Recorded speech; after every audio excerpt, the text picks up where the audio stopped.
ஒரு சிலர் வந்து ஜாதகம் பார்த்ததில் ஒரு 5%, 5லேருந்து ஒரு 7%ல் நம்மக்கிட்ட கேட்குறது உண்டு.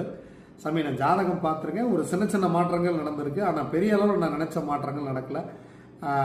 நீங்கள் வந்து இவ்வளோ மாற்றங்கள் வரும்னு சொல்லியிருந்தீங்க, பட் ஆனால் அதில் வந்து ஒரு 30% தான் வந்திருக்கு, மீதி வந்து வரல.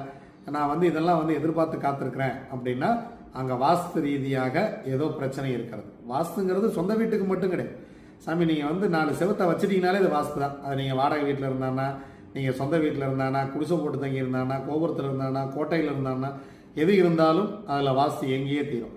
ஜோடத்தின் ரீதியாக உங்களுக்கு ஏதேனும் பலனில் குறைவாக இருந்தால் நீங்கள் கட்டாயம் உங்கள் வீட்டை வாஸ்து ரீதியாக பார்த்துக்கிறது நல்ல விஷயம். வாஸ்துங்கிறது சும்மா வந்தவுடனே இடிக்கிறது, போய் அதை மாற்றி வை, இதை மாற்றி வை, அதை இடிச்சிரு, இதை இடிச்சிருன்றலாம் கிடையாது. நான் அதுக்கு எப்போவுமே வரவே மாட்டேன். என்கிட்ட ஜாதகம் பார்த்தவங்களுக்கே தெரியும், நான் தேவையில்லாத செலவு எதுவும் வைக்க மாட்டேன்.